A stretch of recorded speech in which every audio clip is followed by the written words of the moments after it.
इस वीडियो में हम जानेंगे टॉप 10 ऐसे ग्लासवेयर्स के बारे में जो कि लेबोरेटरी के अंदर कॉमनली यूज होते हैं, खास करके माइक्रोबायोलॉजी लेबोरेटरी में। So let's get start. Hello friends, welcome back to my channel biology with Agam Singh. So start करते हैं इन सभी के इंट्रोडक्शन के बारे में, इनके नेम्स के बारे में और क्यों यूज करते हैं हम इनको लेबोरेटरी के अंदर, इनका क्या पर्पज होता है। तो स्टार्ट करते हैं सभी के साथ। फर्स्टली हम स्टार्ट करते हैं सीरियल वाइज सारे ग्लासवेयर्स के साथ। और भी बहुत सारे होते हैं, लेकिन ये जो कॉमन यूज होते हैं वो सारे के सारे यहाँ पर रखे हुए हैं। मैं एक एक करके सबको इंट्रोड्यूस करता हूँ, उनका वर्किंग प्रिंसिपल क्या है, किस लिए काम होता है, किस लिए काम में लिए जाते हैं, सबको हम देखने वाले हैं। तो सबसे पहले जो ये है, इसको बोलते हैं कॉनिकल फ्लास्क। अलग अलग साइज के यहाँ जैसे रखे हुए हैं, जैसे इसमें मैंने कोई वाटर सॉल्यूशन भरा हुआ है, कोई एक्वस सॉल्यूशन रखा हुआ है। इसमें अलग अलग अपनी अपनी कैपेसिटी के हिसाब से, जैसे 100 ml है, ये 500 ml है, इसके बाद ये 1000 ml है, और ये है 2000 ml का कॉनिकल फ्लास्क। मतलब जितना ज्यादा आपको मटेरियल चाहिए होगा उतना बड़ा आप कॉनिकल फ्लास्क यूज करेंगे। अब यहाँ पर एक चीज देखिए, कॉनिकल फ्लास्क का काम क्या है, या तो आपको कोई एक्वस सॉल्यूशन को उसके अंदर रख सकते हैं, या फिर आप जैसे माइक्रोबायोलॉजी में है, जैसे मैं बात कर रहा था, तो माइक्रोबायोलॉजी जो कल्चर मीडियाज होते हैं, जो कल्चर मीडियाज बनाने के काम आता है, वो यहाँ पर इस तरह से कल्चर मीडियाज बनाए जाते हैं कॉनिकल फ्लास्क में। ठीक है, तो कॉनिकल फ्लास्क का फंक्शन ये हुआ कि वो कल्चर मीडियाज या फिर कुछ भी इस तरह का मटेरियल, एक्वस मटेरियल रखने में काम आते हैं। ठीक है, और इस तरह का जो कॉनिकल फ्लास्क होता है, जिसके अंदर इस तरह का आउटग्रोथ होती है, ये वैक्यूम पंप्स में यूज होता है। वैक्यूम पंप का जो पंप है वो यहाँ पर लगा दिया जाता है पाइप के थ्रू, और इससे पूरा प्रिंसिपल होता है, वो हम बाद में बात करेंगे, लेकिन ये इस तरह का होता है। ठीक है, नेक्स्ट आता है पेट्री प्लेट्स। इस तरह की पेट्री प्लेट्स होती है, जैसा कि आपने देखा भी होगा, इस तरह की पेट्री प्लेट्स होती है, अलग अलग साइज में अवेलेबल होती है। इस तरह की छोटी भी होती है और वो जो है बड़ी भी होती है, तो दोनों साइज की और अलग अलग डिफरेंट टाइप की पेट्री प्लेट्स होती हैं। अब पेट्री प्लेट का फंक्शन क्या है, देखिए अब यहाँ पर ये तो ब्लैंक है। अभी जो कल्चर मीडिया जब हमने इसमें बनाया कॉनिकल फ्लास्क में, तो उसको पोर कहाँ करेंगे, पेट्री प्लेट में। जब ग्रोथ कराएंगे माइक्रोबायोलॉजी के अंदर, तो बैक्टीरिया की ग्रोथ किस पे होगी, पेट्री प्लेट्स में। तो पेट्री प्लेट्स हम ग्रोथ के लिए यूज करते हैं। तो ये एक अलग ग्लासवेयर है माइक्रोबायोलॉजी से रिलेटेड। ये होते हैं राउंड बॉटल फ्लास्क, या कुछ और लैंग्वेज में भी इनको बोला जा सकता है, लेकिन इजी अगर समझना हो कि राउंड बॉटम है, इसकी वजह से इनको राउंड बॉटम फ्लास्क बोल रहे हैं। ये कुछ मेजरमेंट स्पेशलाइज, मतलब जहाँ से कंटामिनेशन कम हो, इसलिए रखा जाता है। जैसे कुछ मीडिया आपको इसके अंदर रखना है, तो इसका इतना बड़ा ऊपर का ये फनल हो गया, तो यहाँ से जो कंटामिनेशन हो वो कम आएगा, नीचे मटेरियल भी ज़्यादा स्टोर हो जाएगा। अभी हम इसको कंपेयर करके देखेंगे, अगर जैसे टेस्ट ट्यूब से, तो टेस्ट ट्यूब में आपका मटेरियल कम आ रहा है, लेकिन इसमें मटेरियल भी आपका ज़्यादा आ रहा है, और टेस्ट ट्यूब का थोड़ा सा कम था, इसका मटेरियल ज़्यादा आ रहा है और कंटामिनेशन भी कम आ रहा है। इसलिए हम टेस्ट ट्यूब को प्रेफर करते हैं कोई भी कल्चर या फिर ग्रोथ को रखने के लिए। जैसे स्लांट बनाते हैं तो टेस्ट ट्यूब में बनाते हैं ताकि कंटामिनेशन कम हो। तो यहाँ पर भी वही काम है, स्टोर ज़्यादा होगा और कंटामिनेशन कम होगा, इसलिए ये सारे होते हैं। ये भी अलग अलग साइज में अवेलेबल है, ये देखिए बड़े छोटे सब तरह के होते हैं।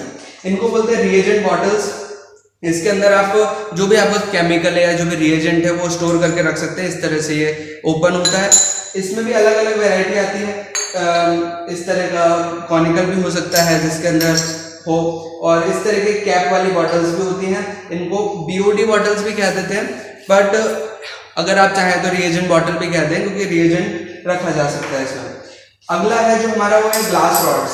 अब देखिए ग्लास रॉड भी अलग अलग क्वालिटी की है। ये पतली वाली ग्लास रॉड है, ये बड़ी, ये थोड़ी सी उससे मोटी है। उसके अलावा आप देख सकते हैं, ये देखिए इससे और बड़ी ग्लास रॉड है। अलग अलग तरह की ग्लास रॉड्स अवेलेबल होती हैं। इस तरह का ग्लास स्प्रेडर होता है जो कि स्प्रेडिंग में काम आता है। जब हम स्प्रेड प्लेट मेथड करते हैं तो इस ग्लास स्प्रेडर की हेल्प से ही स्प्रेडिंग की जाती है। अगला जो है वो है मेजरिंग सिलेंडर। अब देखिए मेजरिंग सिलेंडर भी अलग अलग साइज के हैं, अलग अलग वॉल्यूम के। जैसे 100 ml का, ये 10 ml का है। तो आपको जैसी जैसी क्वांटिटी चाहिए होती है, जैसा आपको वे करना है, मेजर करना है, तो उसके अकॉर्डिंग आप यूज करते हैं। और ये देखिए यहाँ पर ये और बड़ा है हमारे पास, ये 500 ml का है। ये 500 ml का मेजरिंग सिलेंडर है। तो अलग अलग साइज के डिपेंड करता है कि किस तरह की आपको जरूरत है, उस तरह के मेजरिंग सिलेंडर्स होते हैं। नेक्स्ट है हमारी स्लाइड्स, जो कि हम माइक्रोबियल कल्चर्स को देखने में यूज़ करते हैं, जैसे कि स्मेयर प्रिपरेशन या अलग अलग तरह की स्टेनिंग करके जो भी बैक्टीरिया को देखने के लिए यूज़ करते हैं। अलग अलग तरह की स्लाइड्स यहाँ पर होती हैं। अब ये तो होगी प्लेन स्लाइड की बात। अब कुछ स्पेशल स्लाइड होती है जिसे बोलते हैं कैविटी स्लाइड। अब एक कैविटी स्लाइड क्या है, देखिए इसके बीच में एक होल टाइप का है, कैविटी बनी हुई है। अब ये कैविटी स्लाइड क्यों काम आती है, कैसे काम आती है? अब इसका मतलब, इसका काम जो होता है वो होता है मोर्टेलिटी ऑफ बैक्टीरिया को देखना। वो एक अलग टॉपिक है, लेकिन ये एक ग्लासवेयर होता है जिसके अंदर कैविटी होती है, ठीक है। तो ये एक अलग तरह की स्लाइड होगी। अगली जो चीज़ें हैं वो जैसे देखिए यहाँ टेस्ट ट्यूब भी मेरे पास बहुत क्वालिटी की है, अलग अलग क्वालिटी की टेस्ट ट्यूब्स आती हैं। जैसे ये बहुत ज़्यादा बड़ी वॉल्यूम की टेस्ट ट्यूब है, ये उससे थोड़ी छोटी है, ये और छोटी है। तो अलग अलग तरह की टेस्ट ट्यूब्स भी हमारे पास होती है, ठीक है।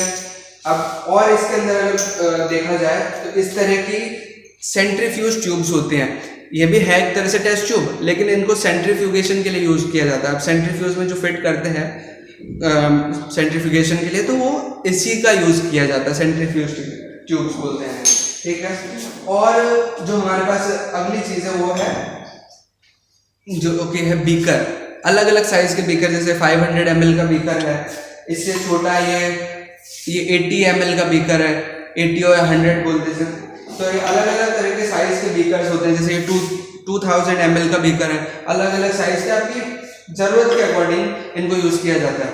और कुछ ये देखिए, ये यहाँ पर जो है इसको बोलते हैं ड्रॉपर। अब ये भी ग्लास का बना हुआ है, अलग अलग ये सारे के सारे ग्लास के बने हुए। तो ये भी ड्रॉपिंग जो भी पर्पज़ है, कुछ केमिकल आपको ड्रॉप करना, तो उनके लिए यूज़ किया जाता है।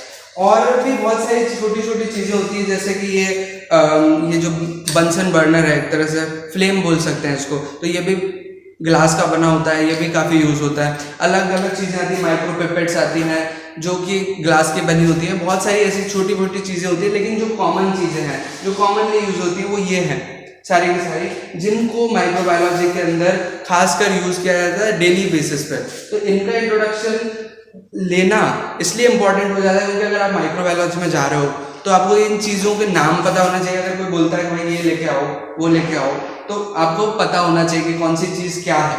तो ये था एक general introduction video about the 10 important glasswares in the microbiology और any laboratory, specially for microbiology.